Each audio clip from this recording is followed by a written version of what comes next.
cinch. Call me, beat me if you wanna reach me. Hello and welcome to the Even Stevens Ranked podcast, the podcast for all things Even Stevens and some things not related to Even Stevens, I guess, because today we're here talking about the new live-action Kim Possible movie. I'm Brittany Butler. I'm Ethan Brim. And yeah. And this is a movie. This is a not movie. Even Stevens related. Well, it is related, but it's not Even Stevens. Slightly related, Disney Channel related, an Even Stevens actor. She was the voice of Kim Possible, Christy Carlson Romano, of course, who is our very own Ren Stevens. Yeah. Yeah, and this movie, right? And also, this is our first time covering a movie. So I was like, how are we going to do this? I don't really think it's ideal to go scene by scene the way we do in a 21-minute episode, especially since this isn't, Even Stevens. So, I just figured I just wrote out some bullet points, some important things that I kind of want to talk about. The good and the bad, things I liked, things I didn't like. Yeah, just that sort of thing. How about you? Yeah, I have a lot of thoughts about it, actually, surprisingly, since, as I think we've talked about before, I didn't watch Kim Possible a lot when I was a me kid. either. I mean, admittedly, I didn't either. But I told you, since our Listener Topics holiday special, when we talked about the Kim Possible trailer, I dove the heck into Kim Possible. Yeah. I watched so many episodes, and I got really, really, really excited for the movie, and I'm not going to say that it was a disappointment. I mean, it was in a lot of ways, but I still think that there's a lot of potential, but they didn't fully tap into it, really, and they sort of messed things up a lot with the direction they decided to go. With the Athena thing? So putting it out there, guys, this is not a spoiler-free conversation. Oh, no, not at all. And as far as I know, we don't really have any sort of outline to go off of, just some bullet points here and there, so it's just going to be a pretty free-flowing conversation. I sort of wanted to just address this before we go any further. You got to preface this with the insane amount of backlash that this movie has received from the minute it was announced, right? Before it was even released. Then when they announced the cast, the crap hit the fan, or the slopski hit the fanski, as Lewis would say. Put an Even Stevens reference in here. And the internet just went wild about how the cast looks terrible. And then from there, the hate just didn't stop. It just got worse and worse with everything that they released for the movie leading up to the premiere. The hate just got worse and worse. Everyone was just like, cancel the movie. This is going to suck. Blah, blah, blah. You're ruining my childhood, which is the dumbest thing I've ever heard. I understand where they're coming from, where that anger and whatever is stemming from, I guess. But we talked about this before, that especially with something like Kim Possible, it was so huge, right? It was Disney Channel's most successful show for a long time. We've said that you can't expect it to just stay in a little bottle. Eventually, especially with this whole reboot thing, they're going to try to revamp it in some way. And the more I started thinking about it, the more I really actually loved the idea of bringing Kim Possible back, especially in live action, because having this awesome teen girl that everyone loved as a cartoon, she was people's idol as a cartoon character. So I think to have her be an actual live action girl is a super cool thing. I mean, I know Disney's on the spree right now with revamping animated things into live action. Yeah. I know next is the Proud Family movie, right? Yeah, I know. Everyone's saying that, yeah.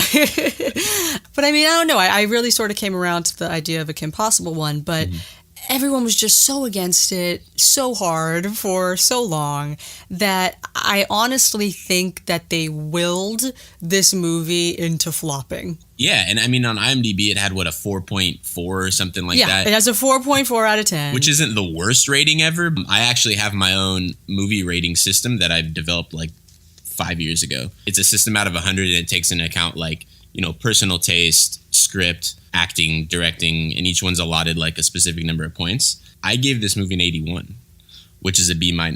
Oh. I will say that this was actually extremely entertaining. Oh, yeah. I assumed that the movie was going to be more of an origin story. Yeah. And it kind of started out that way a little bit. Just a tiny bit. How she got to this position in her life. Yeah, they sort of tried to explain that in one opening sentence. Yeah. A few years ago, I accidentally received a distress call. I was done with my homework, so I answered it. Now, I saved the world. That's all the exposition we get. That's it. The girl who played Kim, Sadie Stanley, she was really good, I thought. And this was her very first acting credit, like major acting credit. Yeah. So, I mean, also considering that, she did a really good job. Yeah, and she was believable. She didn't go too over the top, but she was really good. I was impressed with her. I'm not expecting a lot from a DCOM performance, but almost all of the performances were really solid. Even Patton Oswalt at the very beginning. I wanted more Patton Oswalt. He was great. And cool thing, if you didn't know, Patton Oswalt, he voiced Professor Dementor in the series. And he narrates Adam Goldberg in the Goldbergs. Yeah, it's a weird cool. Goldberg's-ception thing. Yeah.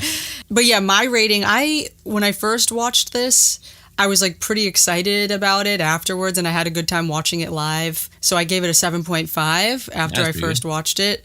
But then I watched it again last night in preparation for this podcast and took notes and stuff. And now I'm down to a 6 out of 10. Okay. I mean, I totally agree. There are a lot of things to like here. I laughed a lot the first time I watched it as well. I immediately walked away from it after my first viewing thinking that Ron and Shigo were the highlights. The tone was a little bit uneven because of how everyone was approaching their characters, right? Yeah. So you have like Sean, who is a literal human cartoon anyway, just in everyday life. So he's quirky. So I was like, okay, so he was going full force, you know. I mean, his very first appearance is just, wah!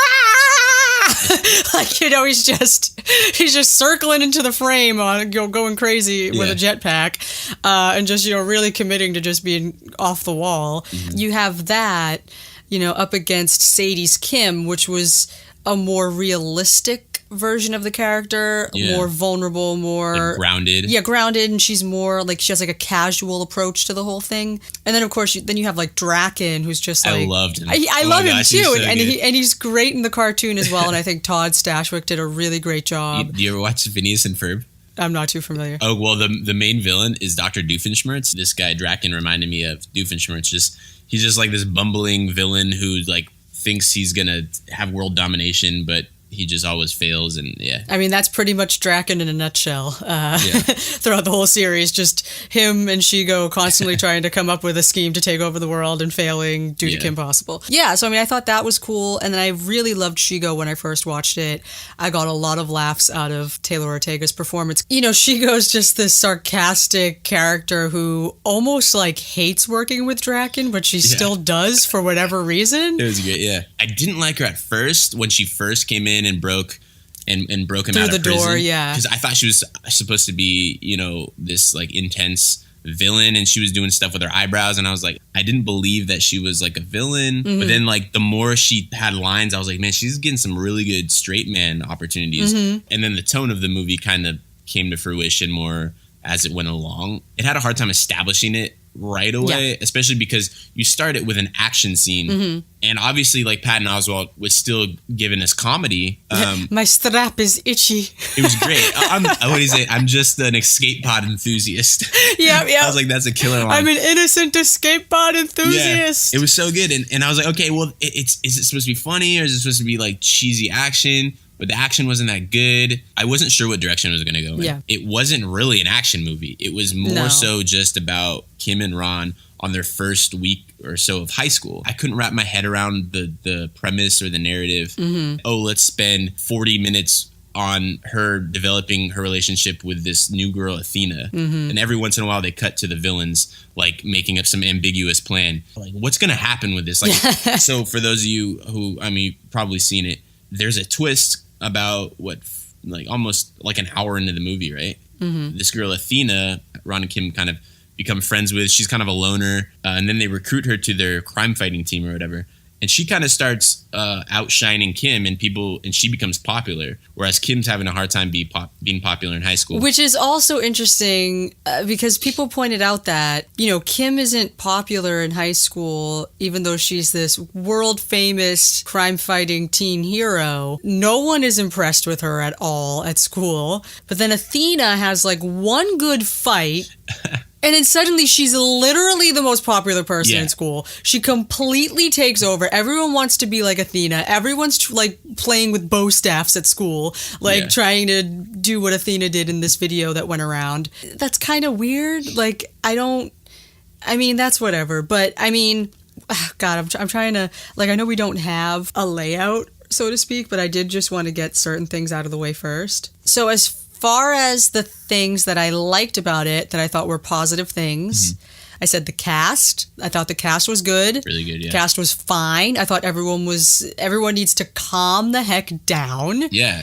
And that was like the biggest criticism before it came out was the cast, right? Yeah. That was like one of the best parts about it. So you can't criticize it for that, I don't think. No. Yeah. I think a lot of the jokes landed like super well. There were some that were really cringy and I was like, why is this here? Why did we just say this? But there weren't a lot though, I thought. I thought the humor didn't really pander like a lot of this newer Disney stuff. The thing with Draken, how he was just partying and drinking, like he had like milk. 6 quarts of milk or something like that. I was like laughing so hard. I was like, this is like an Even Stevens thing for some reason. It was like just kind of subtle. And that was apparently taken from an episode where like Draken drinks a lot of like cocoa moo milk or something. I don't know, but I loved it. That was so funny. So yeah, that I think was pretty good. And I do think it did a good job at like capturing the overall spirit of the show. Like the movie had a bit of a cartoony vibe. Yeah, I wrote that too. They did a lot of like that split screen comic book stuff as like part of the direction, which I kind of liked it. Like the thing with the homeroom, like she was doing all this crazy stuff to get to the homeroom, like diving through the vents and stuff. And she finally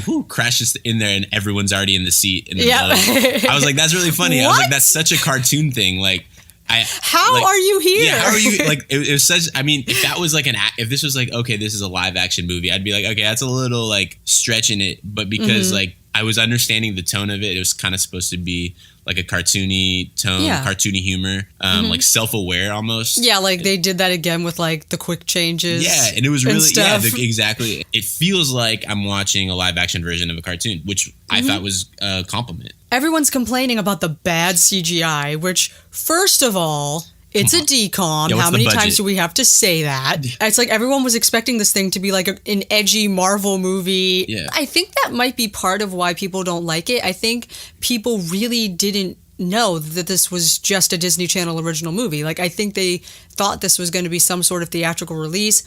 I think a lot of people didn't know when it was coming out either, because they thought it was going to be in theaters, and like so they didn't see any promotion like that way for it. So I will say that does affect things. If it was in theaters, I'd be like, yes, we're going. Like they're doing that Are You Afraid of the Dark movie that's coming out in October, and it's theatrical. And I was like, oh, okay, that's cool. For sure, watching that movie in theaters. You know what I mean? Because that's like the Hey Arnold Jungle movie. Exactly. As well. Yeah. Like I still haven't got around to watching that, and I loved Hey Arnold. But if it was in theaters, I probably would have watched it. Because it's just something about that camaraderie, like being with a bunch of people who want to see it, whereas sitting on the couch, recording it, watching it when you have time, like it doesn't really quite evoke that same nostalgia. So I think if I was a fan of Kim Possible, if I had found out it was going to be a theatrical movie, I feel like my initial reaction would have been better than, oh, it's a Disney Channel original movie? Okay, yeah, whatever. And I think that whole thing worked against it in the ratings as well,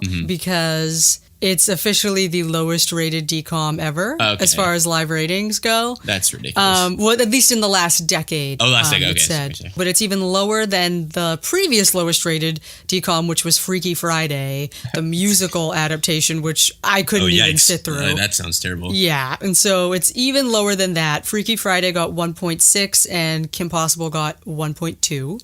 I don't really understand that either. Like, that's why I think it must have been that like people just didn't know that it was coming out and that it was because everyone knew, like, online, like, this thing has gone viral online. Like, I saw someone quote a tweet of a sneak peek they released, and the quoted tweet that this person wrote, they were hating on it, and then their hate tweet went viral, like 100,000 retweets, like all this stuff, like thousands of comments, and the video clip had 3.4 million views, right? And this is before the movie came out, right? This is way before the movie came out. At least 3.4 million eyeballs or whatever saw this sneak peek, and then only 1.2 million tuned in to watch it live. I just feel like people must not have known. When you retweet something that's like, okay, I agree with this. Yeah, I endorse this. But it's like, you haven't even watched it. Like, you know, a lot of people didn't even watch it. So what are you endorsing? Exactly. I mean, yeah, it's your childhood. But this movie is also like them at least acknowledging that your childhood has importance. Yeah. I don't understand that either with the whole, like, oh, you're ruining my childhood. Like,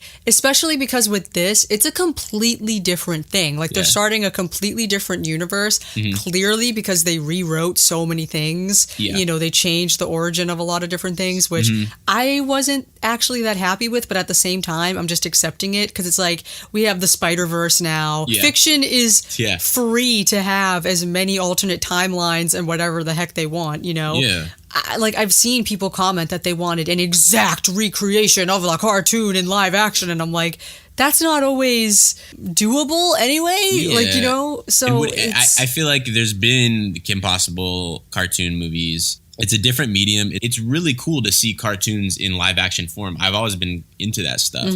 I don't like the cheap CGI stuff like the Yogi Bear movie, stuff like that. But nowadays you can do so much. Even Rufus, I thought looked pretty cool. Like, yeah, for a decom as well. Like, yeah, he did look really good. People need to adjust their opinions and perception, is that the right word, of this movie based on the fact that it is a decom. Yeah. Like, you know, I feel like people are holding it at too high of a standard, you know? I mean, we grew up in the 90s pretty much. Like, that's how movies were back then. I'm not tripping about...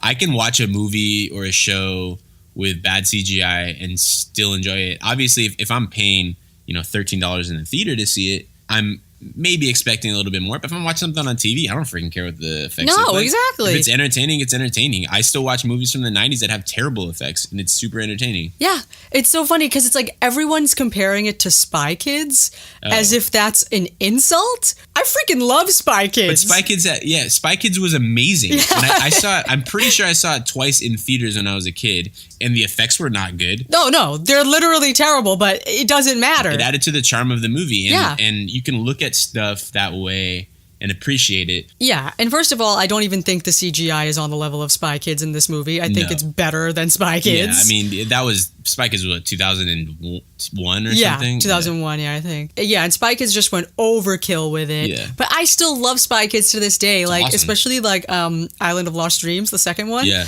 I will watch that whenever it's on TV, and I love it. You know what I mean? And it's like, yeah, everything's terrible. Like, even freaking Shark Boy and freaking Lava Girl, okay? I've never seen that one.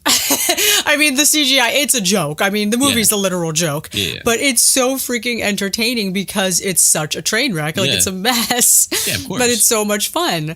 And so, like, I wouldn't even say that this movie is a train wreck. Like, it had... No. Like, like, there was integrity. Like, I felt what they were trying to do. But if we're going to get into the negative things here, I think the biggest misstep about this movie was the plot line. Yep. That's exactly what I said. If anything, it ruined the whole winning recipe that the cartoon had, you know? Yeah. This Athena thing. I don't know if you've seen the Kim Possible movies, the animated ones. No, I haven't seen those. So there's one of the movies, which was the last... It was supposed to be the finale, and then they got a fourth season. It's called So the Drama. This movie is literally the same exact plot as So the Drama. Oh, really? So what they did, the plot of So the Drama, is the same exact thing, except Athena was a love interest for Kim, and it was in the form of this guy named Eric. Oh, okay. Eric kind of comes into their school life out of nowhere, and, you know, he starts to hit on Kim, and then she goes out with him, and then, you know, they start up this little relationship, but all the while, like, he's trying to get her to be, like, a little weaker. You kind of get the sense that something's off with this guy, you know, a little bit, because he's a little too, he comes on too strong, you know? Yeah. And then the whole point of that movie as well was Kim's relationship with Eric is forcing Ron to confront his feelings about Kim. But even that isn't that great either because Kim and Ron end up together at the end of that movie, but they don't show Kim's thoughts on it at all. Like, we only get Ron's inner dialogue about it. So then by the time they get together at the end, it feels really weird. Does Kim like Ron? Yeah, I know, yeah. Yeah, it's suddenly she's just like, she kisses him at the dance, like, okay, we're together, and then the movie ends. I was like, what? Yeah, that's bizarre. And it's weird because the whole movie, she had this thing going on with this Eric guy. So eventually... it's the same exact plot. So Draken and Shigo kidnap Eric, and Kim's like, oh my god, they have Eric, I have to rescue him. So she goes to the lair, wherever they're at, to rescue Eric. She sees him, she hugs him. The big twist is revealed there. So she's like, oh, Eric. And then he's like, actually, around here, I'm known as Synthrodrone 257 or something. And he like shocks her and she passes out and he's a robot. And he's evil and he's working for Shigo and Draken. That almost makes it seem like if she does go for Ron, that she's only going for Ron because this other guy that she liked ends up being a robot and a bad guy. That's like an insult to Ron almost, I feel like. Yeah, and it's weird. The writing, it wasn't really that great when you look back at that. Did you like this new movie better than that one, you think?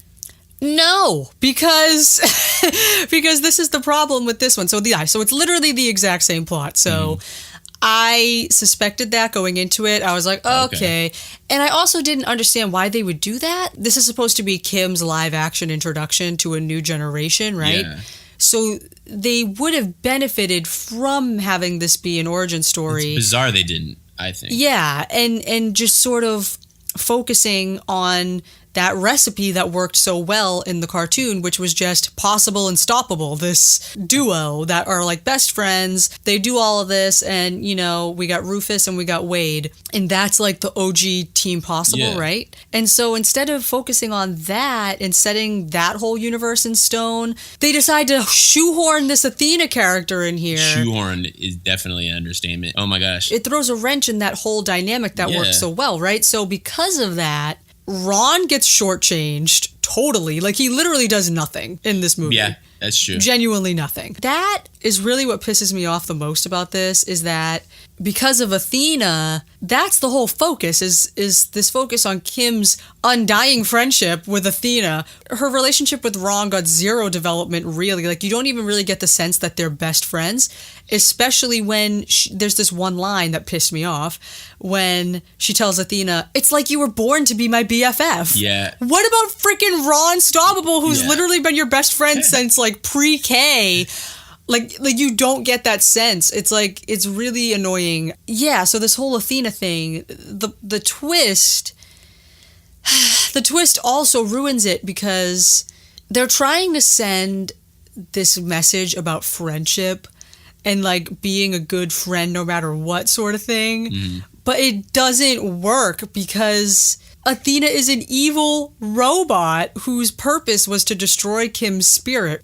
As soon as Athena revealed that, number one, she's evil, and number two, she's a robot, Kim should have pieced out, cut her out of her life, dropped her like a hot potato. It nullifies everything that the movie is trying to say. Yeah.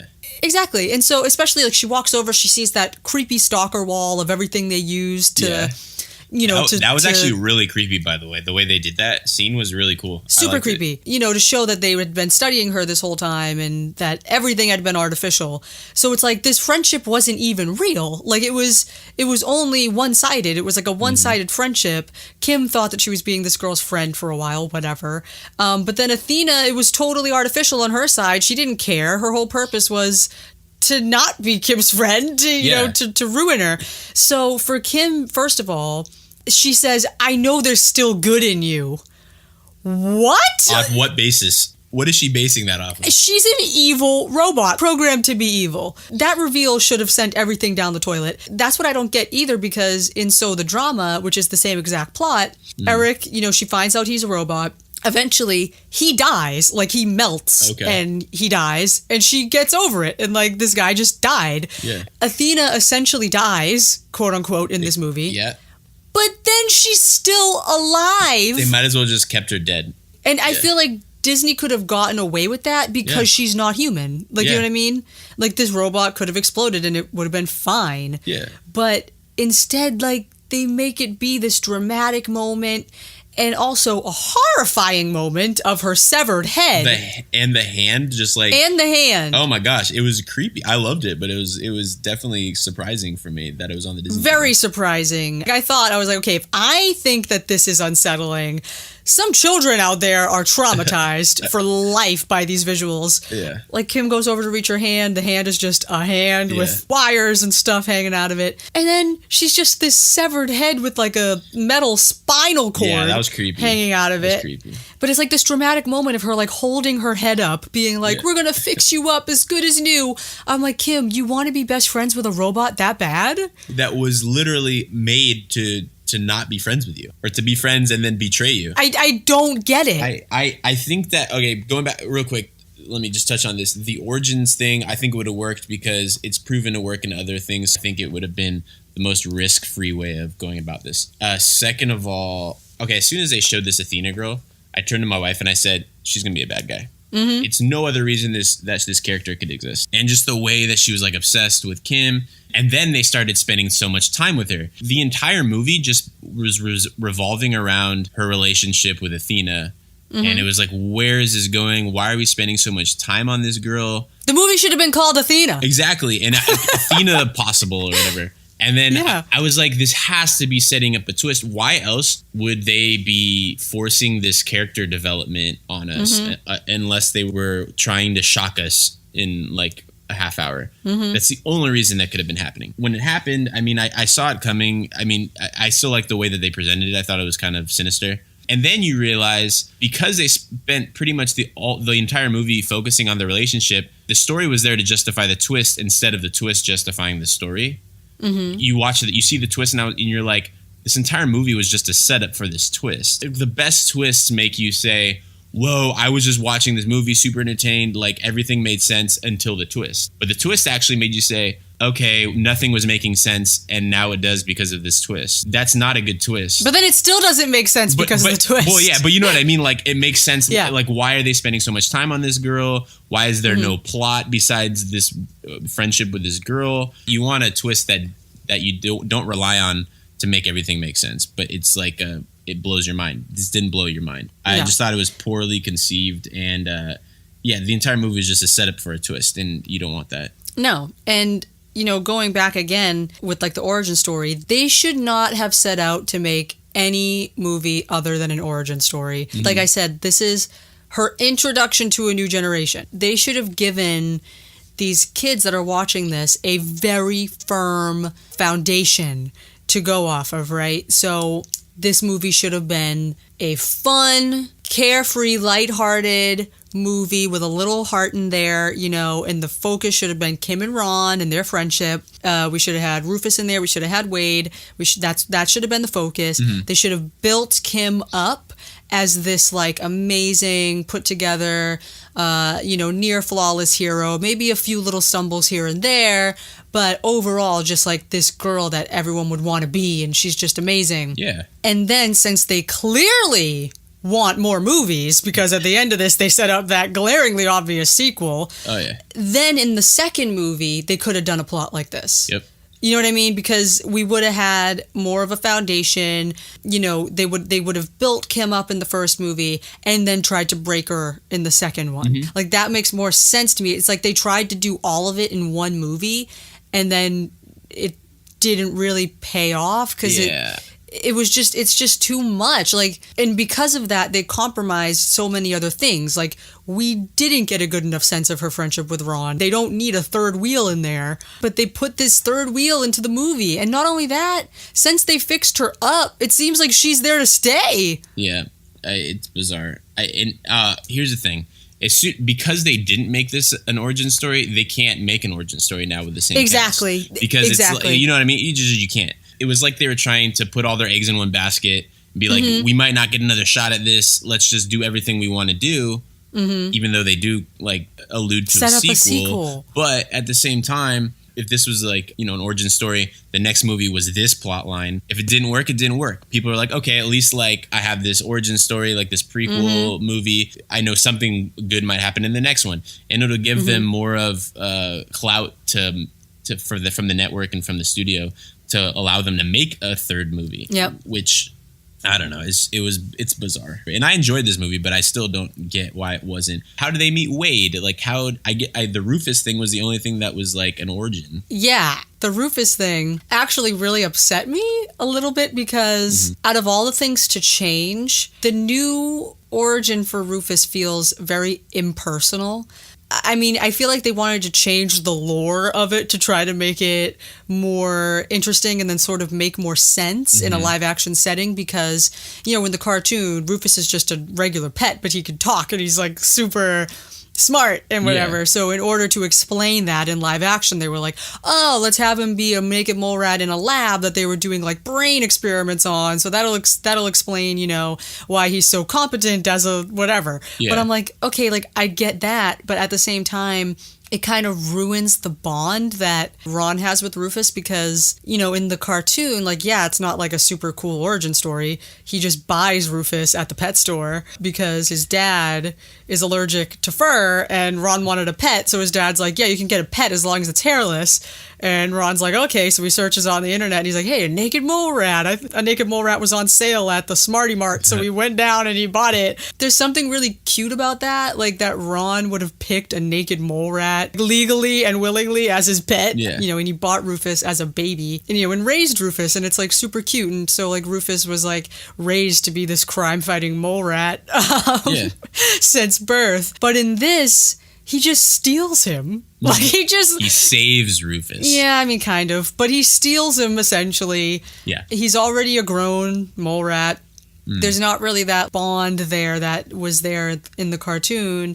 So then when it comes time for Rufus to step up to save the day, it's just kind of like, oh, well, he's just saving these people that he's known a few weeks or whatever because it's the right thing to do. Yeah. Like instead of being like a genuine member of the team doing this thing, it's just sort of like, oh, yeah, the rat's going to step up and do something. It just didn't feel like, yeah, that's Rufus. Like it was just kind of like, okay. And for a kid watching this, we were watching it as adults. You know, it's a little bit more transparent. But as a kid, like, it's not weird, you know. Oh, she's best friends with Athena, like, after 20 minutes. Yeah, it's totally believable. Yeah, the biggest issues here definitely are the disjointed premise. That was the pitch. Okay, here we go. We got, like, Kim Possible, and she's starting high school, and she's making friends with this girl. That's the movie. Like, like how? And then there's gonna be a twist. Yeah, there's gonna be a twist. Like, I'm not gonna tell you. And then like, oh, and there'll be some villains, and they want to stop Kim Possible from being good and like getting her spark and like, you know, trying to. It's like, how can you be like, oh, that's a good idea. Yeah. Well, screw an origin story. That's brilliant. They started this live action universe franchise, whatever, on such a weird foot, right? Such a strange foot that I don't know how they could ever reverse it. If they possibly could just completely backpedal, try to redeem themselves somehow. But like the more I think about that, the more I'm like, no, they can't. You mean like make the second movie an origin story instead? Or? Yeah, sort of. Or just make the sequel focus on what the first movie should have. Write Athena out of the second movie. Yeah. If they did that, they might have a chance of refocusing it. Fortunately, she was the worst cast member, I think. I mean, I think she got better as soon as she turned evil. Yeah, I agree, actually. Like, I totally saw the shift. I was like, ooh, now her acting's pretty good. Like, as soon as she was like, I was just trying to get your attention and a little credit. I was like, ooh. I'm like, suddenly now she's going, like, that's real true. She got here. better when she got evil. Yeah, definitely. Yeah, and so, but yeah, the whole thing leading up to that, though, like, oh my gosh, Kim Possible! Like, I was like, okay, this is really insufferable. Even the jokes, they tried to have her do some jokes and stuff, and it wasn't believable. That barking moment? Ron? Be the dog you want to see in the world. Thank you. And Wolf.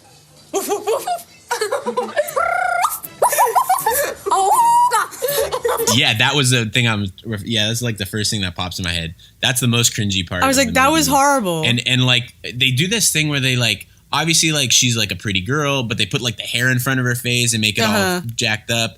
And it's like obviously like she goes in the salon. You're like, okay, obviously, you know, it's that thing like, oh, you take the glasses off and she's pretty. Yep. It's like okay, that's stupid. Like we can see through this.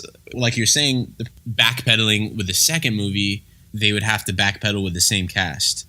which would be weird because. I mean, I think so too, but the more I think about it, I'm like, no, maybe it could work. Yeah, I mean, it could. Because really, the only problem is Athena. Yeah. She's the main wrench in this whole thing right now. Like, and they the whole don't movie's about her. just cut her out of it, and you might be able to salvage this thing. You know, it's really not that difficult to write her out. Because I was like, I tried to think of examples where movies have done that. So first of all, the Lizzie McGuire movie wrote Miranda out of the entire movie with a single line. So, do I look okay? Lizzie, I'm your guy best friend. You should really talk to Miranda about this stuff. But she's in Mexico City. That's it. That's it. Yeah. That's it. And they were able to write her out successfully out of that movie. Like the best friend. And then I was thinking about, what was there ever like a sequel that maybe wrote someone out? And then I thought of the Princess Diaries. The whole main love story in that movie was Mia and Michael. And then the next movie, they wrote him out in one line, again, at the very beginning of the movie, as she's writing in her diary. Yeah. How's Michael, you may ask? Well, we're just friends now, as he went off to tour the country with his band. Or whatever, and that's God. it. And then suddenly they start a whole new love story with a different guy. If they did that with Athena and they were like, okay, she went off on some like robot mission, like something weird, like I don't know, like, you know what I mean, like do something to get her out of the picture. It's like backhanded. She was the entire basis of the first movie. It's like it would make it feel in vain, don't you think? I mean, but they have no choice at this point because this plot was such a misstep. It would just be so weird. But it's weird though, because I know a lot of people love the Princess Diaries too, and they don't even care. Oh yeah, Mia's main love interest was just written out. I'm like, okay, Athena, she ruined the whole thing, so it's like, just get her out of there. Like, yeah, just get her out of there and move on. That's weird. Because also, thinking about the cast, I mean, I really am pissed off the most about Ron. You have Sean Gambroni, who is the literal human embodiment of Ron Stoppable. Sadie and Christy, even, there's an interview where they were like, well, what do you want to see happen down the line in more movies? And Sadie's like, well, like, I'd love to see Kim and Ron happen because that was so important and whatever. And I'm like, okay, but you set literally no foundation for that to happen in this first movie. Like, you don't even get the sense that they're that close as friends because they were too busy trying to give Kim this female best friend that wasn't even, it was an artificial friendship. Like, I don't understand. Like, it's like a self-fulfilling prophecy, right? So they set up this whole movie about Athena just to have a twist. And Ron, like I said, Rufus does more than Ron as far as saving the day. It's funny that you said Ron didn't do anything. I didn't even realize that because I liked him so much. Because I thought he was so necessary to the enjoyment of the movie that I didn't even really realize that his character didn't do anything productive as far as like being the sidekick. And that's probably because I'm not as familiar with the show, so I don't really know what his role is.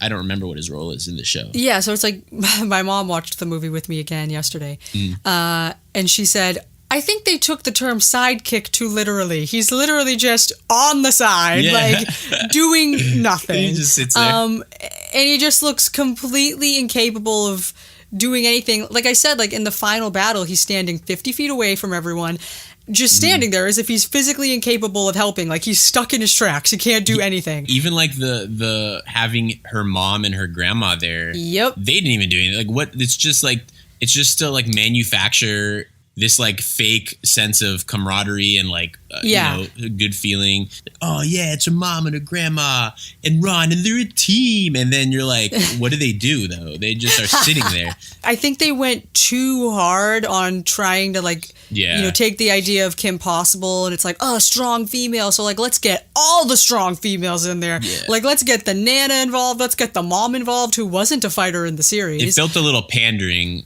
For sure. Yeah, so it's like, let's get all of them to show up and do this. And it's like the mother and Nana, they were like kicking butt in the final battle. Like, they were beating up Draken and stuff. Yeah. While Ron was standing 50 feet away doing nothing. They were kind of doing stuff, yeah. Okay, so we had like Kim, Nana, and the mom doing all the work, and Ron was just standing there. And I'm like, okay. It's like they were focusing on like trying to make that a strong possible family female empowerment moment with the guy in the background watching. Yeah, with just and then realizing, oh, oops, we didn't give Ron anything to do. Let's just pan to him a few times and have him yelling things. Well, here's the thing, like, I actually loved the scene where she goes to visit her grandma, and like I thought it was like that really was cool a great scene. That was a and great then scene. like and it was almost one of those things like they didn't need to bring the grandma back because it kind of like tarnishes that scene. If you know, not tarnished, but you know what I'm saying.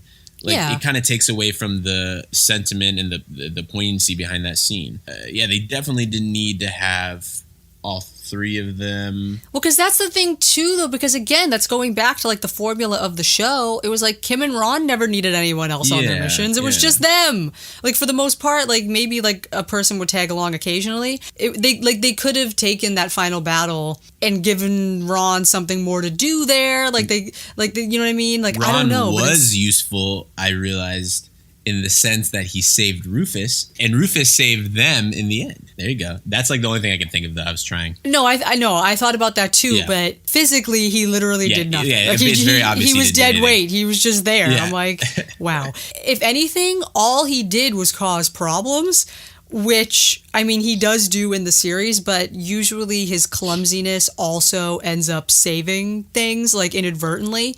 But the beginning, he accidentally leans on the self-destruct button, and it's like, okay, I know she was looking for the self-destruct button anyway, but it's just kind of like, oops, I just did that. And that's like all he does. That's all he does the entire movie. The first scene, right? Yeah. Yeah, it was just accidentally set off a self-destruct button, accidentally have his jetpack fly away, so they can't get away with it until they have to like have Wade remote fire it, and they latch onto it in that really terrible CGI shot right before it cuts to the opening theme, which the opening theme was awesome, by the way. Oh yeah, I liked it a lot. It was a new one, right?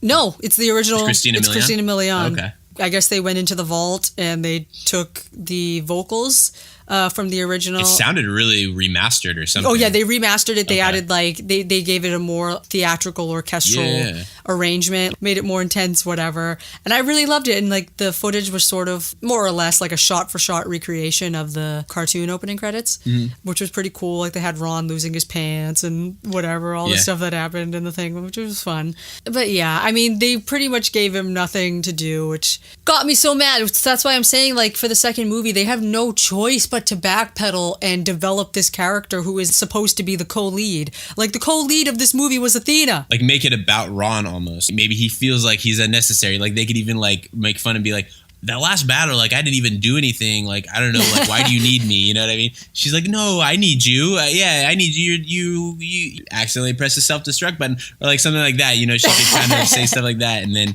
the whole movie could be about her and Ron. And in that sense, that'd be kind of cool, right? At this point, they need to just reboot it, and the next movie should be called Ronstoppable. Like, at this point, like, they did such a disservice to this character. And then they could have Will Friedle. Oh, that'd be sick. I know. I saw someone say that Will Friedle should have made a cameo as, like, the manager of Bueno Nacho. Oh, that'd have been cool. That would have totally fit him, too, yeah. Yeah. That'd have been really cool. You know, about Ron... You know, I was so excited about that casting when they released it because... He's proven to be, like, a comedic... Like, he's good at comedy. Yeah, and then, like, for specifically Ronstoppable, like, Will Friedle's voice for Ron got increasingly more quirky as the series went on. At some point throughout the series... Like, his voice sounds almost exactly like Sean's voice. Oh, yeah. I mean, I think he looks pretty much exactly like Ron probably would. Yeah. People that aren't familiar with Sean, I've been watching some other people's reviews, and it's so funny because it is super weird that is just the way Sean talks. Yeah. But it's like, people are like, there's no way that's his real voice. He's got to be putting that on. And that's so funny. It's like, if you have any doubt, though, just look it up. Yeah, when he was a little kid, he talked like that. Yeah. I was like, man, I watched an interview when I first got into the Goldbergs, like season 1. And I was watching an interview with him, and it was just funny that that's literally how he talks. He almost feels like he's from another generation, you know? Like, he feels like maybe he's from the 60s or the 70s. or around there. And it's so unique. I'm glad they picked him because I couldn't really imagine someone else doing it and making it seem so natural. I think he's really funny. His deliveries are really good. And I think part of it is because he's so naturally has that demeanor. Because it's so funny because there were people out there that are like, he's the worst choice they could have ever picked for Unstoppable, and I'm like, are you insane? Like I can't see it from that perspective at all. Like weird. As soon as they announced that casting, I was sold. I was like, okay, this movie might actually be pretty good. Yeah. Like, I think that the casting directors for this movie did I'm impressed with what they did, especially like, I mean, obviously Patton Oswalt played a voice in the show, but the guy, what was his name who played Dr. Draken? Todd Stashwick. He did really good. I never heard of him before. The girl played Kim. I liked her a lot. Even the teacher, the cat guy, I liked him a lot. Oh yeah, Mr. Barkin. Speaking of that, one of the best moments there, the teacher's like purring at the cat picture. Yeah. And Ron's just like, stop. Yeah. That was great. I was like in that voice, I was like, that was perfect. And if anyone else said that, like a child, I can't imagine another child actor saying that so convincingly. Yeah. I think he's really talented. Speaking of, I just want to say the theme song. Okay, so like I said, I didn't watch this show a ton. I knew every word of that theme song just because they played it all the time in promotional rotation. My wife was singing along too. We were singing the theme song. The only reason I know every word to that song is because they used to play it nonstop. When an episode would come on, I'd watch like the first few minutes and then the theme song and turn it off because I really liked the theme song. Really it's so good. Yeah, a Kim Possible theme song might be my favorite. I like the Proud Family theme song too. Yeah, that's good. Phil of Feature theme song's trash. No. No, yeah. But I mean, yeah, the Kim Possible one, like it gets you going. Oh, yeah.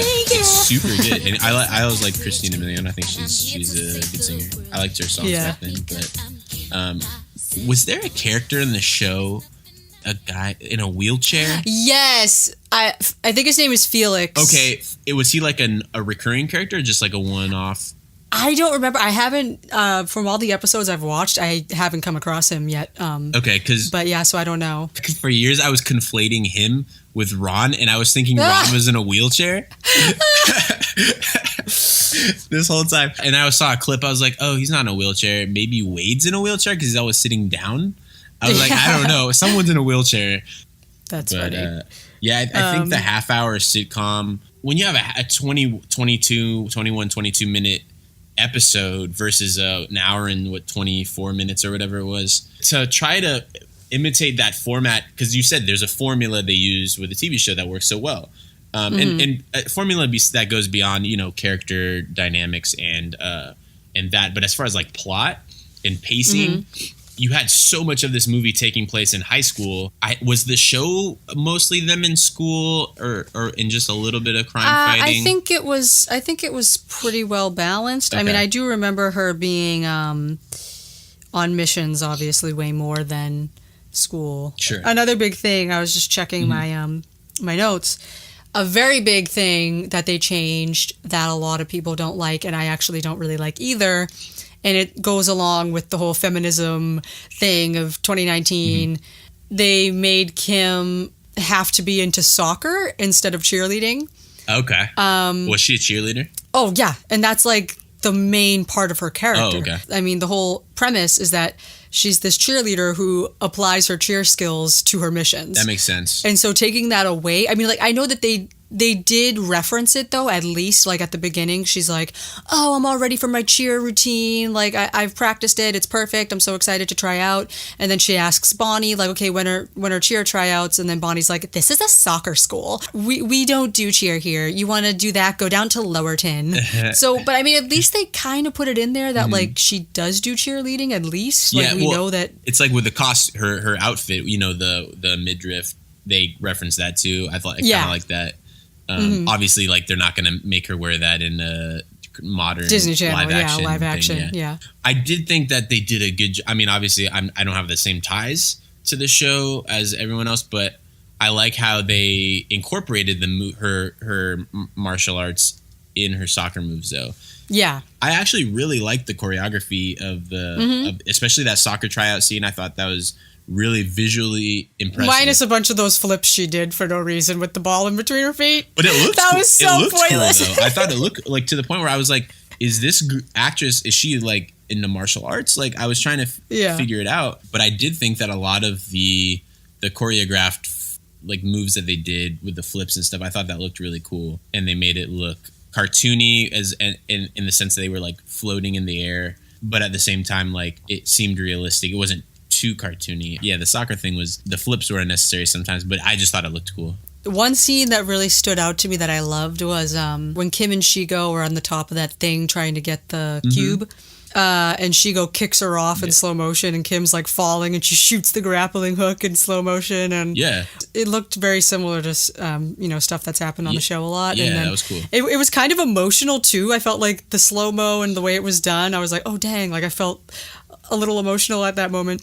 One of the funniest moments for me was when they're in the eel tank. Yeah. But again, I just love Sean's delivery when he's like, they get zapped by the eel. They're fascinating creatures. Did you know electric eels can spawn thousands of babies at any given time? What? Yeah, he was good. And Kim's just like, what? The way that they were developing the personalities within the movie, as far as like Ron Stoppable being kind of this oblivious, bumbling kid, it almost made more sense that he wasn't really aware of the magnitude of what was happening in the eel tank, whereas she was like, no, this is like a dire situation and like we have no out right now. And kind of going along with that again, with Kim's characterization, they made a conscious decision in this movie to make her feel more real and make her extra vulnerable. Yeah. While that's great, and I think it's good to show that a little bit, I think they went way too heavy on the drama in this movie. Yeah. We saw Kim cry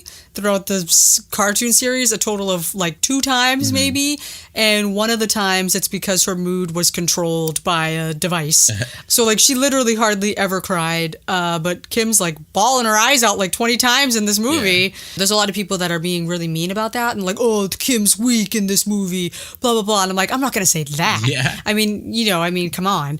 But the crying and the drama, I think it was just a little too heavy-handed, especially again for like her first introduction to this thing. Like I feel like she just should have been built up way more. You want to make it feel deserved and earned rather than just kind of like throwing it out there too much. Yeah. How do the villains not like find Kim Possible's house and then like just kill her? Because that's like the thing. You as like a superhero, you don't want to reveal your identity, but like everyone knows who she is. And that's a funny thing too, is that for some reason it's like a Mandela effect. Everyone collectively remembered the entire premise of the series incorrectly, which is one of the reasons why everyone was hating on the movie. For some reason, everyone remembered Kim Possible as being a secret agent with a secret identity. Oh, like a Hannah Montana thing? Yeah. And I'm like, first of all, the fact that her birth name is Kim Possible and her crime fighting name is Kim Possible should have given it away that she doesn't have a secret identity. Second of all, she doesn't hide her face. Everyone knows she's on the news all the time. She's in the newspaper. Like, they mention it all the time. In the very first episode, she has a crush on this guy, and he's like, oh, I saw you on the news the other day. You saved that ambassador or something like that. And she's like, oh, yeah, no big. You know what I mean? So it's like, that's what this whole thing is. But for some reason, everyone was pissed off. They're like, why is she using her gadgets out in daylight? Like, why is she doing all this stuff in real life? No one knew. She would never combine her school life and crime-fighting life. And I'm like, actually, that was the whole premise. Yeah, actually, I think you're thinking of Hannah Montana, so... You know what I mean? It's crazy. Yeah. So everyone was like sort of upset about the movie based on false information. Yeah. So that's kind of sad that some sort of strange Mandela effect worked against the movie in that way. Yeah, it like did it a disservice when it shouldn't have. So that's a thing. But then also, as far as like, you know, talking about Kim and Ron's friendship again, we really only get that one scene with them where I was like, ooh, and it kind of like tugged at my heart for a minute. Like when Kim's trying to ditch school. Kim, school's not over yet. I'm ditching. I can't even get good grades anymore. Everything's changed. Look, I'm not gonna lie, it's been a rough few weeks, but you're still my best friend. And pals support pals. Always. I think I know where you're going with this. Athena's our pal too. We helped her when she was down in the dumps, and our help paid off. She's amazing now. So we should be there to cheer her on. So we're going to this assembly? Yeah, we owe it to her. Fine. I just felt that right there. But that was it. The only other thing that I saw, and when looking back, I realized it was just self-servicing, which was when Kim first helps Athena. when she first discovers her sitting there.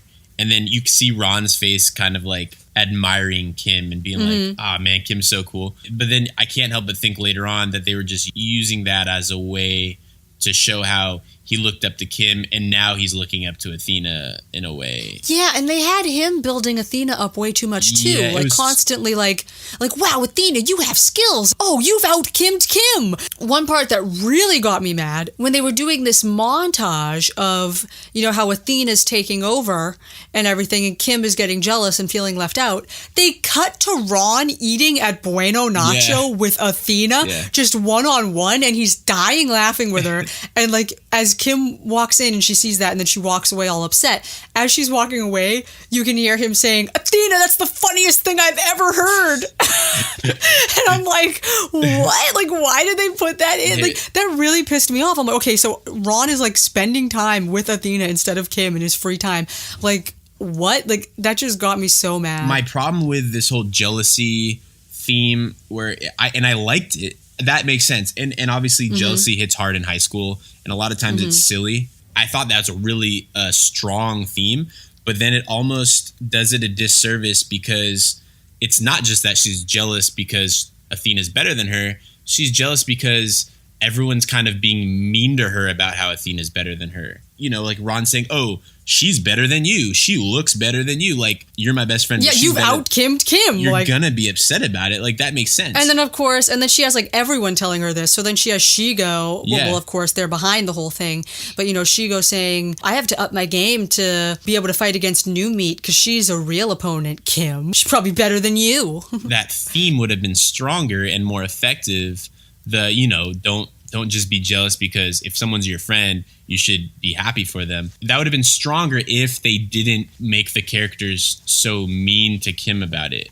When she's talking to her grandma and she has that good talk with her grandma, and her grandma's like, you shouldn't be jealous. Like, if you care about her and she's your friend, you should be happy for her. And I'm like, okay, cool. And there was a thought. And even though I suspected that Athena was bad, I think the movie did a good job of making me kind of retract that and be like, oh, maybe she's not bad. Maybe the point is just to show that Kim shouldn't be jealous, and, you know, there can be someone better than her. But even that, again, like, that's like a weird plot to do for the first movie in a movie that's called Kim Possible. No, yeah, of course. It's a super weird thought. It's like you're immediately introducing a character that's better than your lead heroine. And that's why, like, the justification was that she was bad. And also that she's a robot. So basically the only thing that could ever surpass Kim is a robot. Yeah. And if that's the case, then it should be easy for Dr. Draken to take down Kim then, right? He should just make the robot fight Kim, and that would. And that's the thing too. I didn't understand that either. He was trying to transfer the information that Athena learned from Kim into himself, which for like transferring a digital spark into his body, which first of all, how does that even work? It was weird. Second of all, they're putting like those things on Athena's head to like transfer it. I'm like, but she doesn't have a brain. Like, she's all metal in there. Like, how is that working? Like, she never transferred it from Kim to herself. I didn't get what that. She just did everything that Kim did and just elevated it, sort of, and just which she was built to do anyway. So and so it just doesn't. It's just weird to think that, you know, Draken would rather try to transfer that to himself instead of keeping Athena around to just be able to take down Kim. Oh, yeah, I know. Yeah, of course. Because, again, apparently they took inspiration from other episodes as well. I guess there's an episode called Kimitation Nation, where Draken creates a bunch of Kim clones. So, yeah, and they even say Kimitation in the movie, like, twice. Yeah. Like, Athena's like, I'm just a Kimitation. And then, like, at the end, Kim's, like, realizing what Draken did, and she's like, Kimitation. But, yeah, I mean, I don't know. That doesn't make any sense. And then, of course, for the side effect to be that Draken turns into a kid. That was really funny though. The little kid. It was funny. It was especially funny when she goes laughing. Yeah, at the end, like in the car at the end when he's like, I will blend in flawlessly. Yeah, you will. As long as there are like 10 other tiny little old men in there. Silence, Shigo! He was really good though. I was literally dying laughing. I was crying. That was funny. And also, that was an Easter egg, that book he's reading, the teen slang book. Okay. That happened in an episode. Draken's reading the same exact book. Like, the book is exactly the same cover. Oh, that's funny. He's trying to learn the same words. But I wasn't really on board with that cliffhanger either, because That's ripping off the first Kim Possible animated movie, which is called A Stitch in Time, where they go back in time. The villains turn themselves into toddlers, and they calculated the day that Kim would be the most vulnerable, which is apparently her first day of preschool. Yeah, they go back in time. They try to, mess with her mind on her first day of preschool as toddlers. So I was like, okay, that's sort of ripping off that by having Draken be a little kid and like going into her high school. Where are they going with this? Like, I have no idea. Like, they're just pulling from different storylines, which I think would have not been as bad if they actually pulled from episodes, as opposed to like the last two movies, because those are like movies. But yeah, I mean, just real quick, I just with the jealousy thing, when she was talking to her grandma, I just had a problem with. I just didn't like how they kind of undercut it a little bit by making Ron and everyone else at school not being sensitive to Kim, and you're like, well, obviously she's going to be jealous, but then you make the grandma say that there's an issue with her being jealous, but it's like, not really. They're not being nice to her. So it's not that she's jealous that she's better than her. She's jealous because she's just mad people aren't being nice to her that Athena's better. And Athena's like lying about stuff, about the thing with the Chris Romano's character. Yep. This girl's super fake, and then everyone's liking her. But yeah, so I like the jealousy theme in theory, but I just didn't like how they did it a disservice by not handling it properly. Like, especially that assembly moment where like Kim tries to do the thing and then she just face plants. Yeah. And everyone laughs and everyone's filming it. I'm like, are you kidding? And then I think it's also ridiculous how Athena's like, give me the stick. I can do my killer move. That was cringy. That was really cringy. And then also, the best line in that was Ron. Why is an ominous green circle being cut in the ceiling? Oh, that was good. No, I like the line when they were talking about that teacher who's just apparently the only teacher in the school. Yeah. He was like a 5.5 GPA and homecoming queen and king. I was like, what does that even mean?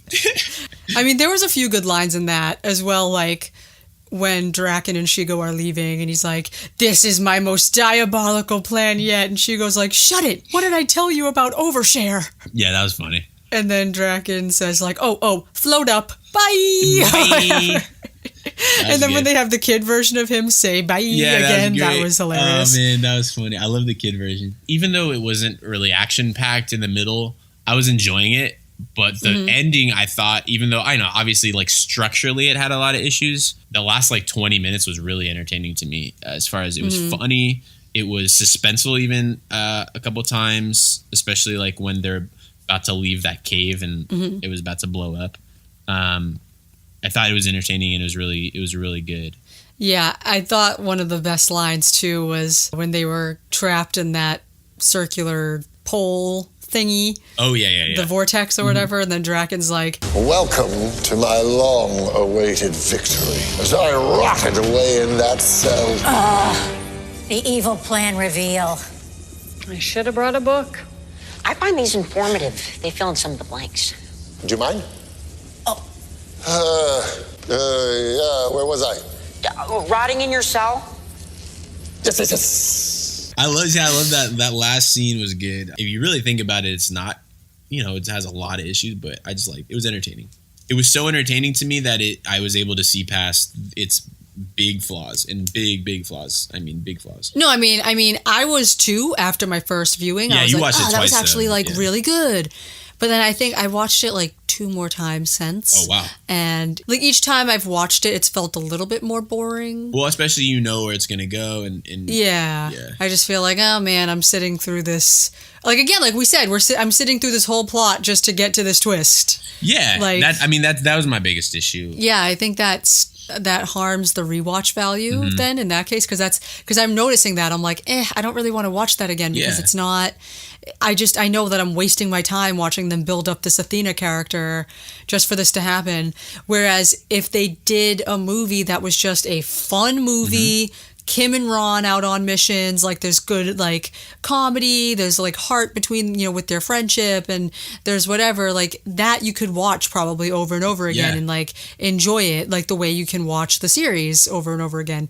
The movies with twists that are the best are Sixth Sense. Super psychological ones. And that's what makes them so good, is that it's a good movie oh yeah, and there's a big twist at the end. Like I could watch The Sixth Sense and enjoy it thoroughly and already know the twist. I mean, even I'm not saying Titanic has a twist, but I mean, even like Titanic, but you know it's going to happen, it's right? like, yeah, it's like the ship's going to sink, and then you have a suspicion that one of them is probably going to die. But like every time, I will sit through Titanic every single time for the 3 hours and 15 minutes because the whole overall payoff is just so worth it every time.